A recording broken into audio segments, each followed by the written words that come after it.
और क्या होना चाहिए, इस चीज पे हम लोग को चर्चा करना है इस प्रश्न में।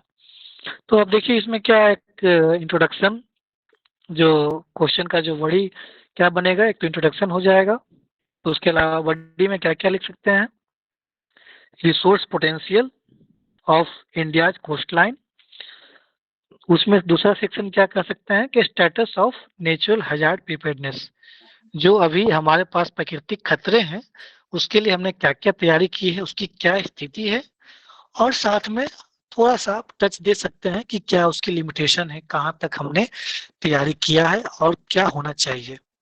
उसके बाद आप वे फॉरवर्ड देते हुए कंक्लूजन दे सकते हैं। तो ये आपका प्रश्न है, इसको हम लोग इस वे में लेकर चलेंगे।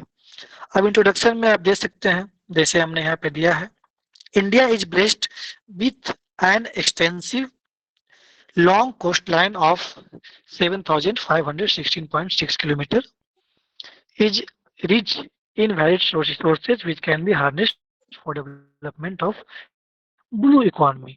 ब्लू इकोनॉमी उसको बोलते हैं, देखिए ये भी सब की वर्ड्स हैं। जब आप जैसे ही ब्लू इकोनॉमी का लिखें, दैट मीन्स एक लिखेगा क्या लिखेगा, दूसरा कोई लिखेगा जो चीज़ प्रश्न में लिखा हुआ वही चीज़ लिख दिया, रिसोर्स, मैरीन रिसोर्स। लेकिन जब आप ब्लू इकोनॉमी लिख रहे हैं तो उससे थोड़ा सा नीली अर्थव्यवस्था हिंदी में बोलेंगे तो वो एक अलग इम्पैक्ट बनता है, क्योंकि ये मेंस का जो है, जब भी आप आंसर राइटिंग करते हैं ना, तो कीवर्ड्स का बहुत महत्व होता है कि उस प्रश्न से संबंधित कितना आप इंपॉर्टेंट कीवर्ड्स को डाल रहे हैं, और जब भी आंसर राइटिंग करें तो इस चीज को पहचानने का प्रयास करें। तो इसमें यही है कि इंडिया के पास 7,516.6 किलोमीटर का लॉन्ग कोस्ट लाइन है, जो हमारे पास अलग अलग प्रकार के रिसोर्सेज हैं, उसको हम लोग हार्नेस कर सकते हैं। हार्नेस मतलब उसको उपयोग में ला सकते हैं for development of blue economy.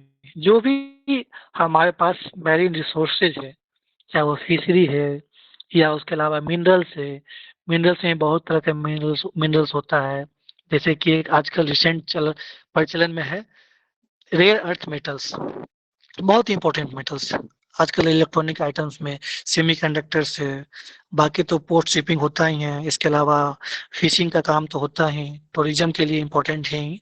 तो ये सब हम देखते हैं कि कौन कौन सा इम्पोर्टेंट पॉइंट है, उसको हम लोग देखते हैं।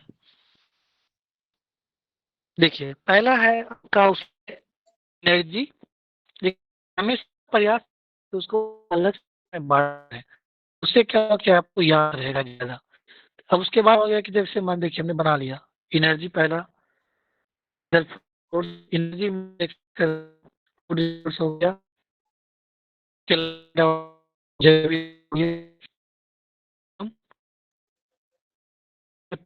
हेलो।